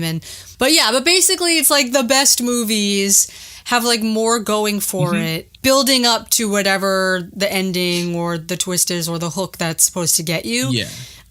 This one, it just felt like they were wasting time. Exactly. Because I gotta say, like honestly, like at the thought of like even yesterday when I had to sit down to watch this again before we were going to talk about it, I was like, I really don't want to watch this again because it's just like it's boring. Like I enjoyed it. Like I really enjoyed it the first time. I was really into it because we watched it live and it was exciting. Then I watched it again a second time, like casually while I was like eating dinner or something, because they aired it all the time for a while. And that was okay. I was like, was it as good as I remembered? And then when I watched it again yesterday, I was like, wow, like, you know, and like I didn't laugh as much as at the funny moments as I did the first time around, you know? So it's like, I don't know. Yeah. But and that's the thing. You and I are choosing to watch this. Imagine being like a 13-year-old kid being subjected to the Disney Channel playing this over and over and over and over again as it was when we were kids. And I mean, fortunately now you can record stuff and rewatch things that you want to rewatch. But back then, I mean, imagine this being on. You're saying just after 2 or 3 times you were tired of it. You want a Disney Channel original movie to be rewatchable, where if one isn't, and I haven't rewatched this more than one time, but if for me, if it's not rewatchable, that's not good because you're replaying it so much. Yeah, and I think something else about that, how I've said that since the last time we talked about Kim Possible, since then how I got really into it and I got really excited for the movie. I sort of got like emotionally invested in the journey that the cast was going on. Okay. Like, you know what I mean? Like I followed them on social media and I was liking all their stuff. Oh yeah. And they were getting like, you know, super excited and like all this promo they were doing, and I watched all the promo and the cast is so sweet, and I was like, oh, like was getting really excited for them. And then the ratings came out of it being so low, and you know, I was like keeping tabs on like the cast social media because I was interested in seeing how it would catch on and like if they would have a huge spike in their followers after the premiere. And they've basically, in this day and age, they've hardly budged. Wow. So like Sadie, I think she's gained maybe like 10,000 since last week, so last Friday. And this is on a major network, like kids network. I mean, to be Kim Possible on Disney Channel after all this promotion that they've been like shoving down the kids' throats, like she probably should have been gaining more followers due to the promotion alone. Leading up to the movie, but like now the movie's out and like she's not really. How many does she have taken total? Off that much? Like 72,000. Yeah, that's not a lot for a teen quote unquote idol, I guess. Sean already had like over 100,000 because of the Goldbergs and stuff, but he's only barely budged. So it's just like that's interesting to me. So like I'm wondering if it's going to be like a grower, like are kids going to like come around over to it, time, or like did it? The hype might have been too big. The people who are excited enough to want to watch it the first time when it premieres are going to be the people who are the most critical about it, right?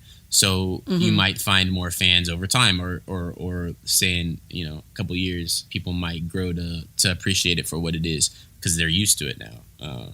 It's like anything. But it's, I don't know. I just thought that was weird. So I've been like trying to see like if it connected with kids at all, because I think that's interesting because Kim Possible, like we've talked about the formula and everything, it was hugely successful with kids, you know, 15, 17 years ago. So I was like, oh yeah, like if they put it in live action and like these kids have like actual kids to put the faces to these characters and actually seeing them do these cool things, like of course that'll resonate and connect with them. But then I do think the plot line was such a misstep that maybe it's not connecting with them. Like, I don't know. And so it's just weird. I mean, I have seen on Instagram like a handful of mothers saying like, oh, my daughter loves it. Like there was this like 5-year-old girl, this mother posted a picture of her 5-year-old daughter who's wearing like green khaki pants and a black short sleeve shirt, because she was like, we watched Kim Possible for the first time on Friday. On Saturday she insisted we bought her a Kim Possible outfit and now we're watching it again on Sunday. So I was like, okay. Yeah, but as like the same way, like those kids, they're not on social media, right? Like people are on, you know, the people who are on social media might see through the faults of the movie, but I mean, if I was a kid, I would have probably been into this movie. I mean, I was into movies back then. I watch it now, and I'm like, that was not a good movie. Yeah. I mean, when we were going back and I was rewatching some DComs, and I was like, this movie's not good. Like, I don't know why I liked it. Like, I liked The Proof Point when I was a kid, and I watched it now, and it was a terrible movie. Even Johnny Tsunami's not a great movie. I mean, it's great for nostalgia, but it's not like even Halloween Town, and that's a movie I loved when I was a kid. I watch it now, I'm like, this movie's not that good. I think Halloween Town 2 is better. That's just it's a hot take, but that's my that's where I'm at. But I don't know, man. It's where would you see a sequel going? I mean, I know we talked about maybe backstepping, but within, if you were going to jump off from this premise and where this movie left off, do you think it's going to be Draken as a little kid, or do you think they're going to just like go somewhere else? I think, first of all, I don't think the Draken as a little kid plot is strong enough. Yeah, like, I do want to see a whole movie of that little boy, but by the time they make it, he's going to be like 2 or 3 years older probably, and he won't be as cute and he won't be as funny. Yeah, because that'll be weird. Like, he's not going to be the same age as he exited the car so that's going to be weird. Yeah, they'd have to do it like right now. Yeah, so I think that maybe this kid Draken plot can be resolved within like the first 10 minutes, sort of like the small Dementor plot was at the beginning of this movie. Ooh, I got some, but go ahead. And then what, Dementor comes back as the main villain for the next movie? Because that'd be sick, because he was so good in this movie. Maybe somehow like Draken and Shigo could team up with Dementor, like something. Little and it's boy just, and then Patton Oswalt. It's just like wild. That'd be good. I don't know, something like that. But then, yeah, at least to just sort of resolve that quickly. Other than that, like, I really don't know what else they can do other than write Athena out of it, make it about Kim and Ron, have them doing some awesome stuff, develop the friendship that they completely didn't develop in the first movie. Have you followed the girl who played Athena? Have you followed her, like, social media? Yeah, I don't think she's bare. I remember when I first started following her, she had like 100,000 followers. And I checked hers the other day, and she only has 1,400. So they could. I was gonna say, because if she became popular, it'd be harder to write her out. Yeah, if no one latched onto her character or was invested in that, they could easily write out the character. I mean, obviously she's a young girl working in Hollywood. I don't wish that on anyone, but we're strictly talking like, artistically here. Mm-hmm. Because, I mean, I definitely think a lot of girls really like Sadie. She has, like, 1 million fan accounts She's really already. Good. I mean, I definitely saw her, like, potentially taking off, you know? So she has, like, a bunch of fan accounts, whatever. And then I've noticed a bunch of girls think Sean is, like, so cute now. Which is so funny, because it's like, you put someone in front of a different audience, like, because he's been on the Goldbergs for years now. And, like, that's a show directed towards, like, families. And so it's like, no one really cares. But then, like, you put him on the Disney Channel, and then, like, suddenly it's like, oh, now I'm just going to eat this up because you're giving it to me, so. Here's an idea. What if they, instead of making a sequel movie, making, like, a TV show? That's what a lot of people have been suspecting. The way they did, like, the opening theme thing. Mm-hmm. They sort of set it up as if it was just, like, a really long episode or something. Yeah. Like, in theory, that sounds great. But at the same time, it's like, Sean's pretty high profile with what he's doing on, that's true. Yeah, on like a major weird show. So it's like, would he really be on like a Disney Channel show full time as well? Unless they did like a Disney Now thing. They did like a 10-episode seasons filmed all within like a couple weeks. Yeah, like a mini series or something. Yeah, they did something like that, and then like the next season released another 10-episode, like a Stranger Things type of thing. Yeah, because definitely, because I thought about that too, and the idea of them only having another hour and 25 minutes to do anything else is really kind of upsetting. I'm like, I feel like they need more time. Like they don't have enough time to do everything that they probably want to do. I would watch it if it was a show. I'm not gonna lie. I actually, because I was, like I said, even though the movie had tons of problems, I was a fan of the humor. I thought it was really funny. I was laughing a lot. But like, if this was a show, especially, it would be single camera. Mm-hmm. It would be, and I'm a big fan of single camera. The humor was spot on. I think if they did humor like that, it would be really, really good. It would have to be like the same writers. Well, there was the original writers of the series that wrote the script. Was it really? Okay. Which is also weird to me because I'm like, why would they do that? I think it was maybe a little presumptuous to leave it on such a thing to be like, yeah, we definitely we want a sequel. We want to do more. Well, you have to do that, though, right? From doing that, it was a little presumptuous because the ratings were so low. What if it didn't latch on with the audience and they don't, never get it made. And they never get anything else? I feel like you have, but as like the writer, or director, or whatever, as a filmmaker, you have to take that bet, because if they don't do that, there might not be a demand for it. But because they do that, they're gonna spark a demand from if there might have not been one. But then on top of that, though, because of how much backlash the movie received and how much it's continuing to receive, people are just hating on it, period. Like, regardless of whether or not, like, it's a decent movie, you know. But people don't care. So the only way that, like, Disney stuff has, like, really gotten a sequel, like that movie that came out last year, Zombies, the musical. Yeah. They just got greenlit for a sequel. And they only had 2 million viewers for their live ratings. But anyway, so they just announced the sequel. So I was like, oh, okay. But the reason why they got that was because there was a high fan demand. Like, all the kids were like writing all the time, like, we want Zombies too. We want Zombies too. And I'm like, okay. But because of how much hate this is getting, I don't really think there's going to be a demand for a Kim Possible 2. Well, I think it has going for it that it's already has a source material that's not this movie. Mm-hmm. So whereas like there wasn't really a demand. I mean, I guess maybe there was a demand for this movie, but there was already a fan base. But it's not the current target audience that was demanding it. Yeah, exactly. You know? Well, okay, when Johnny Tsunami, I mean, that's the one I can think of that was a non-musical sequel decom. It was Johnny Tsunami. Johnny Kapahala back on board, yeah. Which I don't like that movie, but it was terrible. It's not a good movie. It also came out like 10 years, I want to say. Yeah, a long time after the first movie. So, I mean, I can't see there being a huge demand because people who were into the first movie were not watching the Disney Channel anymore. Mm-hmm. They weren't nostalgic about it yet. I mean, I was just graduating from high school, I think, when it came out. I didn't care. I didn't care at all about that movie. Yeah, I didn't care. I mean, I didn't watch it till like a few years later. I was just flipping through the channels. I was like, I'll check this out. And so I watched it, and it was not good. Well, they brought in a new character in that movie, too. Jake T. Austin was like his little cousin or something. Yeah, that's true, huh? It was not a good movie.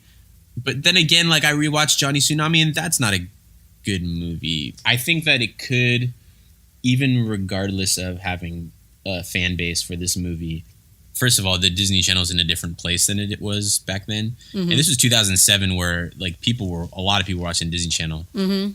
I guess I can't say, are people watching the Disney Channel now? Like, see, that's the thing. I don't know. Because, I mean, if the live ratings were that low, I mean, there's been a downward trend in decom ratings when you look. In TV in general, right? Yeah, but except for Descendants. I mean, like, Descendants can do no wrong. I mean... Well, Andy Mack's doing well, too, right? Not really? Not for live ratings as much, I don't think. Okay. But I think for Andy Mack, a lot of people are watching that on the app. Okay. Well, in 2012, I read this. It was the first year that Disney Channel surpassed Nickelodeon as far as children's programming and viewers. But I think that might speak more to the decline in Nickelodeon more than the increase of quality in Disney. Yeah. It's weird. Like, I have seen some kids on Instagram saying, like, we want Kim Possible too. And I'm like... Okay, but I mean, as far as like the people that are super loud about it and giving it terrible ratings on IMDb and, you know, just hating on it and stuff, it's like, I don't know if Disney is going to want to back up another movie if, you know, the live ratings weren't that great. And we're never going to know what the app ratings were. That's always going to be a mystery about how many people actually watched this thing, you know? And unfortunately, it's the squeaky wheel gets the grease, right? So like, or people who even just were like, oh, that's pretty good. they're not going to be as vocal as people who just detested it, because those are the fanboys and stuff. Mm-hmm. But yeah, as far as like thinking about a sequel and if they'll even get one, I just looked up Zombies right now because that's like their last pretty successful DCOM, which was exactly this time last year. So Zombies, it has a 6.4 on IMDb, and it says like 95% of Google users liked this movie. And even though it only got 2 million live viewers, it got greenlit for a sequel. But then Kim Possible has a 4.4 out of 10 on IMDb. Only 53% of Google users liked this movie, and it got 1.5 million less viewers than the other movie. So it's like, I wonder what Disney takes into consideration when deciding whether or not to greenlit a sequel for something. Like, yeah, I mean, it's viewership definitely, but at the same time, they have to weigh what else they have going for them, because they have to see, like, are people still gonna watch this? Like, I was a Boy Meets World fan. I still watch Girl Meets World, and I didn't like it. I watched the entire series. Yeah. Right. So I mean, I'd imagine that there are going to be Kim Possible fans that feel the same way about a live action series if they did a series. I think that would be the most realistic.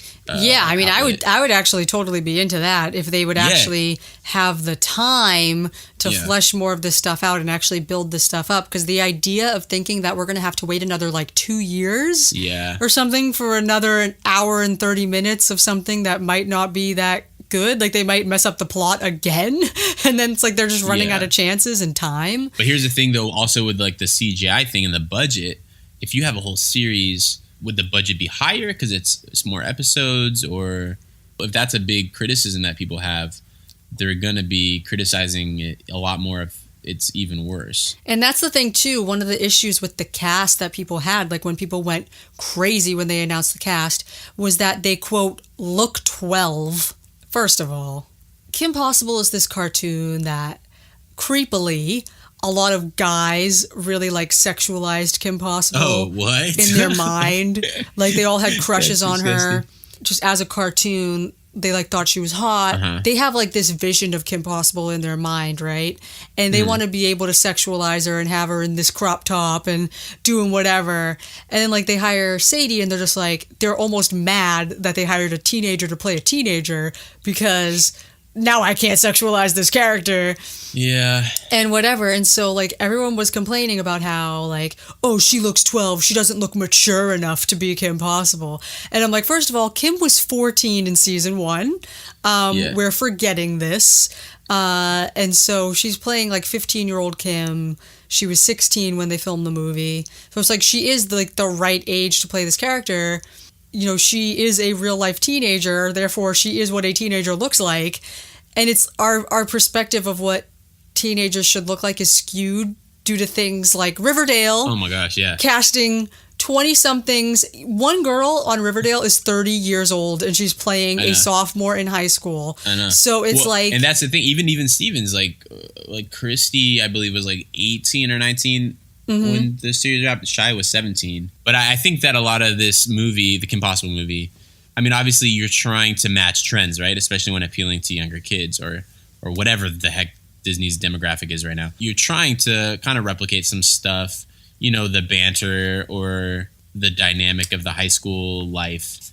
I don't know. I like the movie. I'm not gonna lie. I liked it. No, I did too. I did too. I mean, obviously you watched it more times. Maybe if I watched it again, I would be... I feel like after I was at the same place you're at. Yeah.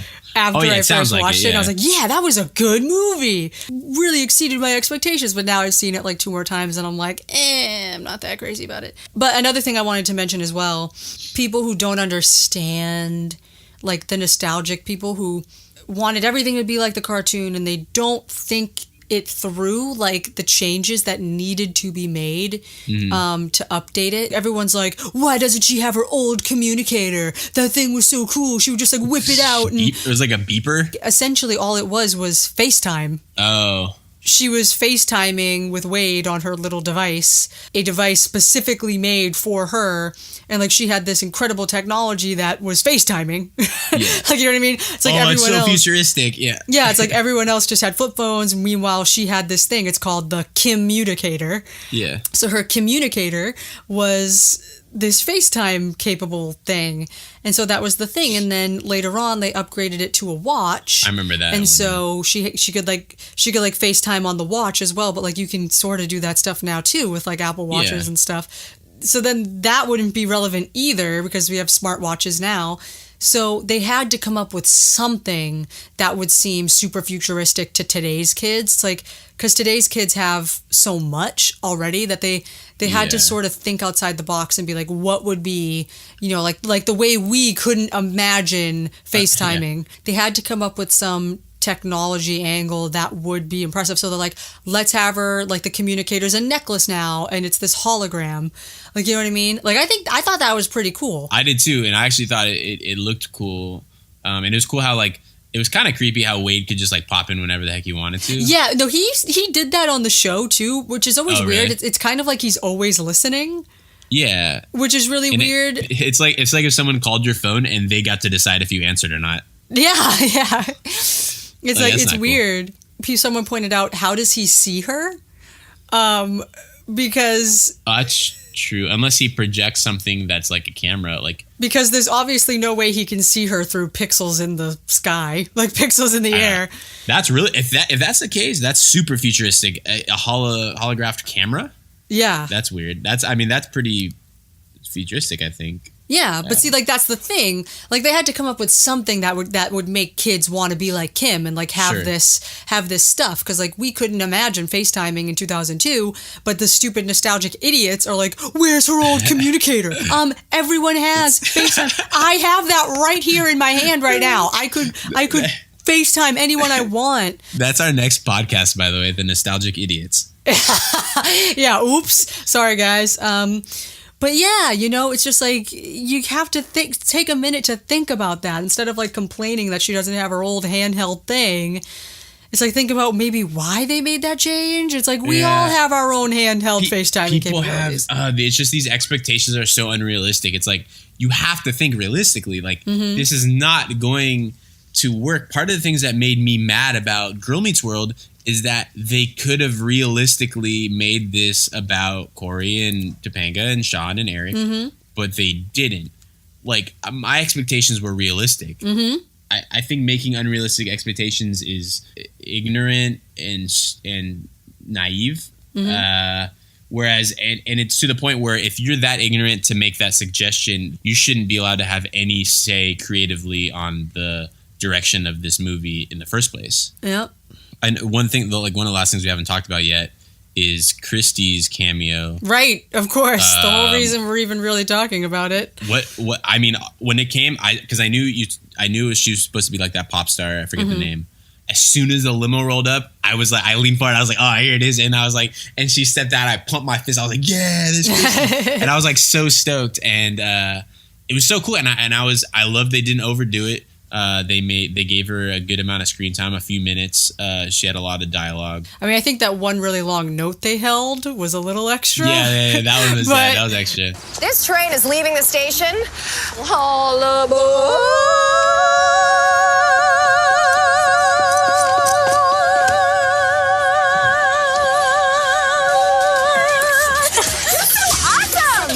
But other than that, I was like, yeah, this is cool. But she had fun with it, you could tell. It was also cool, though, they let her say, what's the sitch? Yeah, that's cool. She was like, what's the sitch? Yeah, that was cool. My only problem besides that, that note was she was giving Athena all this praise. Yeah, I didn't know if I liked that so much. Like, I kind of wanted her to be like, no, like, Kim's the real deal, like, and like hype up Kim. Like I said, I had a problem with them, like, shoving in our faces that Athena is like super cool and stuff. To have Christy's character do it, I think kind of sucked. But for the old Kim Possible to be talking up Athena, it's like, what? Yeah, that was the only thing that I didn't like about her cameo. Yeah, because I remember like Athena hardly said anything, and then she was like, "Oh, Kim, you better watch out for this one." Yeah, I'm like, what? And then she was like, "I like you. You want to come on tour with me?" Yeah, she's like, oh my gosh, I'm like the biggest fan of yours or whatever. Oh yeah, which was a lie. Which is a lie. And it's like, okay. I liked how they built up the pop star, like they actually played one of the songs. Was that actually Christy singing? It wasn't. I'm pretty sure that wasn't her. I was literally like, that doesn't sound like Christy. Yeah, but, which is kind of weird. They should have had her sing something. Yeah, she can sing. So, because I know Christy, she said that like if there's any more movies, she hopes that Poppy Blue comes back. I'm not against her coming back as a different character. Like sure. Oh, that'd be kind of cool. Like that could be kind of funny. Like a new character every time, and then she's just like, oh, this so and so. That'd be pretty funny. Actually, I like that. It made me think of like what's his name? Who did small cameos in every Spider-Man movie? Oh, Stan Lee. Not Stan Lee. Oh. It's the other guy that's in Evil Dead. Bruce Campbell. Oh yeah, Bruce Campbell. Yeah. Bruce Campbell. He made cameos in the first, like the original Spider-Man trilogy. Mm-hmm. Like the first one, he's the announcer at the wrestling match that Spider-Man does, and then in the second one, he's the bellhop at the movie theater, or at the theater Spider-Man goes to, and then in the third one, I don't know, I can't remember what he is in the third one, but he's like a different thing. Oh, in the third one, he's the host at a restaurant that Peter goes to. I don't remember that could kind of be cool if they had Christy be like a different thing. No, for sure. Instead of like boxing her into like this one character. Yeah, she could be like an employee at like a convenience store or like whatever. I really want to watch Kim Possible, like the series, like start to finish. Probably, I'm in the middle of watching every 90s Nickelodeon show and coming up with like the top 30 best Nickelodeon episodes from the 90s, but you love your lists. I love my lists. I just recently ranked every Goosebumps book, by the way. Cheap plug right there, but oh man, I mean, my two favorite shows of all time are Even Stevens and Boy Meets World, and they're both Will Friedle, Christy, and then another like top 5, maybe like 4th or 5th on that list is Smart Guy. Kim Possible is a show. It has like all of your favorite stars. Literally 3 of my 5, just coincidentally, favorite shows. Yeah. So I mean, it's definitely a show that I need to watch. I think there's 87 episodes. Yeah, I think it was 80. It was the first series to get a 4th season, I think, right? Yeah. One of the first series. I think That's So Raven might have been actually though. No, yeah, That's So Raven got a 4th season and 100 episodes. That's So Raven started in what, like 03, 04 or somewhere around there? 03. So Kim Possible was earlier, so that probably got a 4th season. Because Kim Possible was 02, so that I'm assuming that got a 4th season before. They both ended the same year, though. Huh. So difficult to know which came first. Yeah, that's weird. Okay.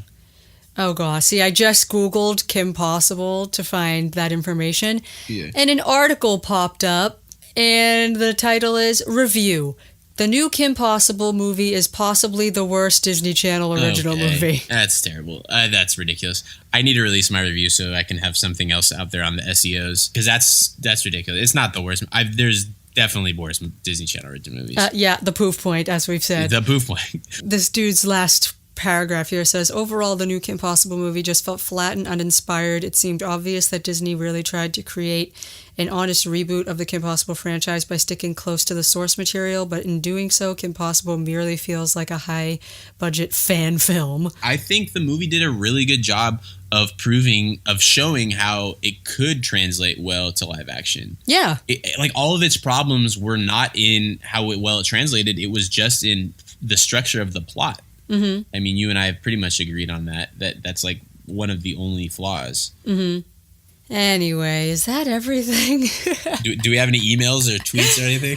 Tweets? Oh God, I'm sure there's a million tweets about this that I could find. Who'd you have for MVP? I don't have anything like that. I had Dr. Draken. Yeah. Favorite quote was, "She's on eternity leave." Yeah. She's gone and she ain't coming back. I like that. I liked the eel line about spawning thousands of babies at any given time. I wonder if that's true. No, but yeah, so this article put in another tweet from someone. It says, so what's the sitch? The sitch is that I give the Kim Possible movie a 3.5 out of 10. This movie sucks. Don't call us or beep us with a sequel. And I am a KP fan. Well, obviously, that's the only reason why you'd give it that low of a score. And then someone responded to it and said, me too. The movie sucked because they didn't ask for fans' input. I would have put Christy as the mom.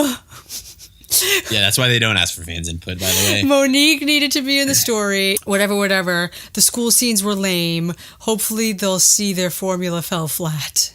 Who's Monique? She's Kim's like girlfriend. She was voiced by Raven. It was still very clear that Ron was Kim's best friend, and then Monique would just be there occasionally. They'd go shopping, they'd hang around during school. So people were mad thinking that Athena was replacing Monique or whatever, but I mean, it's seeming like she is because they fixed her up. She's a robot back at school, starting a martial arts club with Kim. I don't know. Just it doesn't make sense that she'd care about this robot so bad. Like she says, like, oh, it's like we flushed the evil programming out of her and programmed her to be good, basically. So it's like, okay, you really want an artificial friendship like that? Like, I don't get it.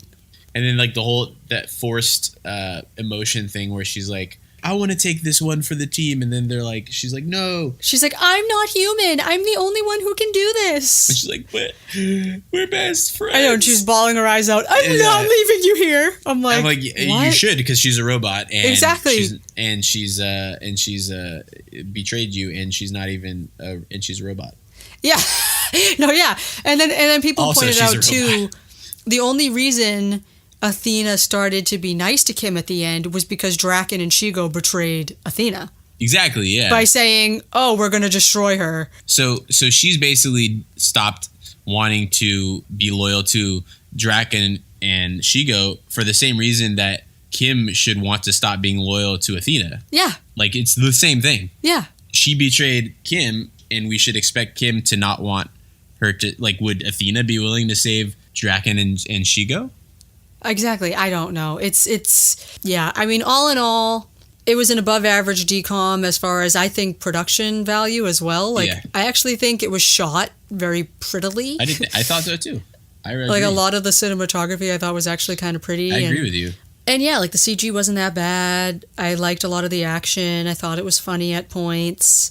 The acting was pretty good. Like, it had a lot of good things going for it. Yeah. And yeah, I thought it captured the spirit a lot. Good enough of the series.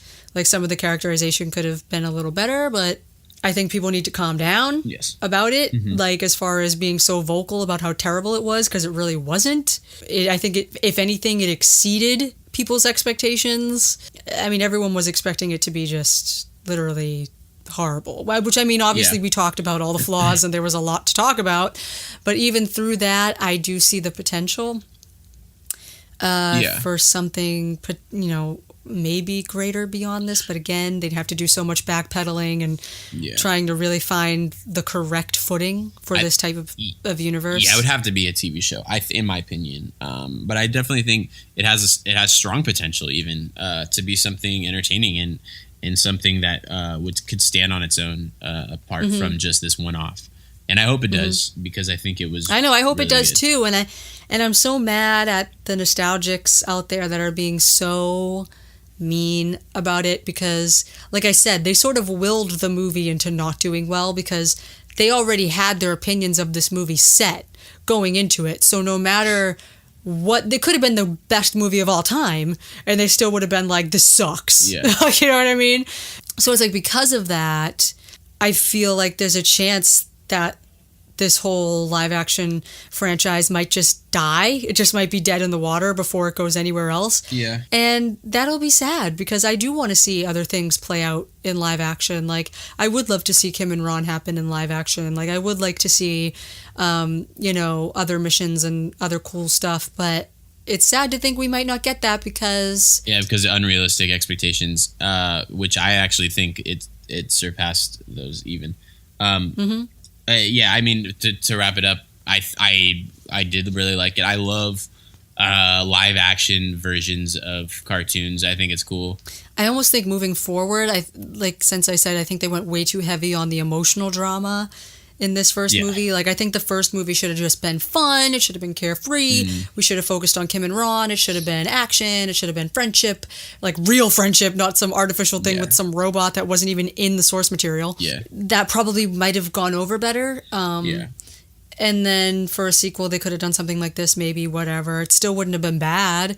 I mean, like we're saying right now, like, we liked this movie for what it is. So, like, if this was the sequel, it wouldn't be as detrimental to it, as starting off on this foot is. Sure. I think they tried to make it a little too vulnerable and a little too relatable. I think because of that, like that sort of made the tone uneven. A little uneven. Sure. Yeah. Everyone needs to get on the same level. Like, you know what I mean? Like everyone has to decide, like, do we really want to up the campiness of this and have it just be fun and have some heartfelt moments in there, obviously, because you need heart in order for things to resonate. Yeah. So, like, have all that in there. And there was heart in the series, too. Yeah. So, it's like, have all that in there. Or are you going to try to make this, like, a super grounded in reality, emotional, real, raw approach? Like, you know what I mean? I vote for the former. A, because I don't think there's a lot of good comedy for kids these days. Like, good comedy. Yeah. Like, I think that it's become so structured that I think a lot of kids don't have a good grasp or good like comedic identity these days because it's just so all over the place and not good. And this was actually good. B, there's too much dramatic stuff, I think. So because there's not enough good comedy and there's too much drama and reality grounded stuff, I think that it shouldn't be this overly sentimental or like overly dramatic thing, because I think even the Kim Possible character, besides like crying and being like super emotional all the time in this movie, I think she did a good job of not trying to be super silly and like she actually her character at its core grounded the humor in general. So I think that having that alongside this humor of the other characters would work in its favor. Yeah, because you do always want to have like one person that Yeah, exactly. You want someone to feel real. Like exactly, you have Tawny and Ren to Lewis and Tweety and literally like everyone else in the series. Yeah, sure. Yeah. All in all, I think that's it. I think it still has to sort of make up its mind about what sort of movie and what sort of franchise it wants to be. Just sort of iron out plots before they do something like this again. Yeah, exactly. Because if they get a sequel and they pull something like this again, where it's like everything's unfocused and we're not focusing on the people we should be focusing on, and we're just wasting more time, it makes me genuinely upset that we're wasting time. Yeah, you want something that will actually make it worth your while to watch. And also just to know that like the actors are wasting their time, like Disney's putting a budget into this thing and we're not really getting anything out of it that we should be getting out of it, Yeah. So, I mean, but all in all, I said now after watching it again, maybe a 6 out of 10 for me.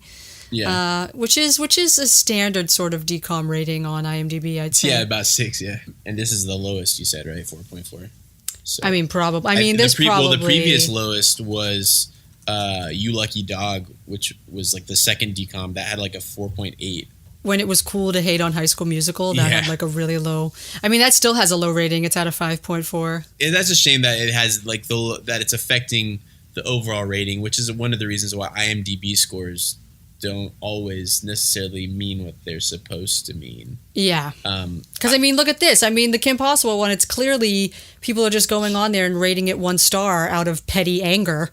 Yeah, and that's why I had created this rating system out of 100, because I'm like 3 out of 5 stars or 6 out of 10 stars. Like you gave this one. I mean, that's because you realize like it's got a lot of problems, and that's not it's a D, right?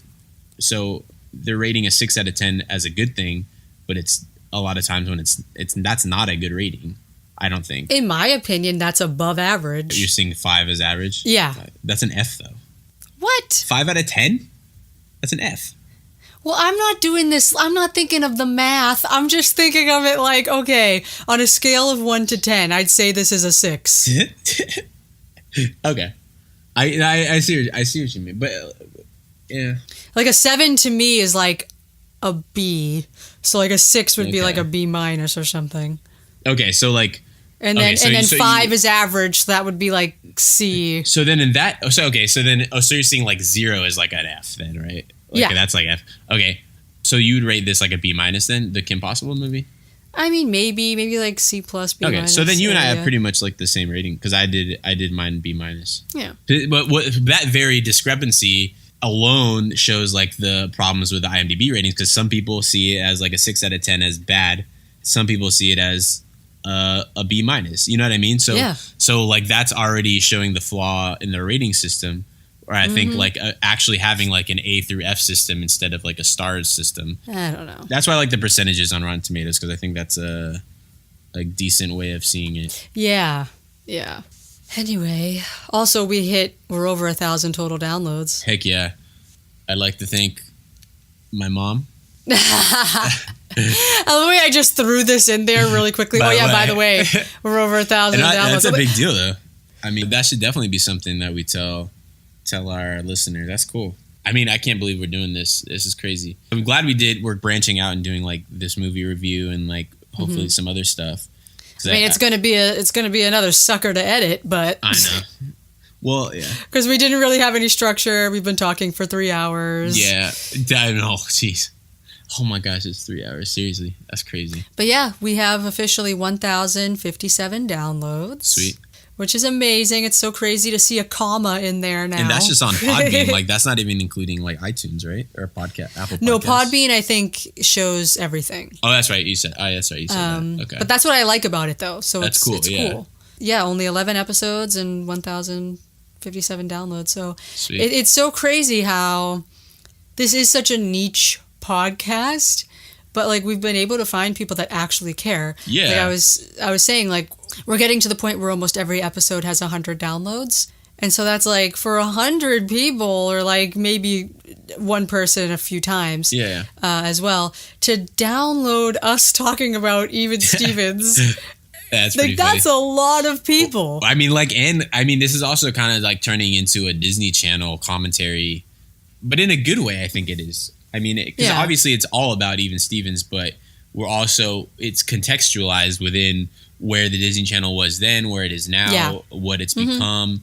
And I think you need to really understand that context. Yeah, obviously, like it's not turning into a Disney Channel commentary podcast. But it's necessary for us to talk about it. It's necessary for us to talk about it. And I don't think we've strayed too far away from our original premise. So yeah, I think that might be everything for this. My God, we've talked It might be everything. 3 hours and 10 minutes about this movie. There might be more we have to say later. No, yeah, we got to wrap this up. But this was a fun conversation. It was a little all over the place. It's going to be a little difficult to edit, but it's worth it. If our 2-hour episode back in December is any indicator, people, I think, don't mind the length, I guess. People who are listening in the car, they'll feel like they're part of it. Because it's just like, we're sitting next to you in the car just talking about Kim Possible movie. You guys are a fly on the wall right now. So, I mean, I'm that way with the podcast I listen to. So yeah, exactly. Me too. So yeah, so I feel like cool. I like to feel like I'm just in hanging out with these people while they're having conversations and stuff. So yeah, if people want to like tell us their opinions about the movie, I know there's probably some people out there who really liked it. Let us know if you agreed with us, disagreed with us, or if we changed your mind maybe even by chance. So. Yeah. All right. Well, I think that's it. So thanks for listening, guys. Yeah, thank you so much. Yeah, let us know your thoughts. Email evenstevensranked@gmail.com. Of course, all the socials. So we'll see you guys next time. Thanks for listening. See ya.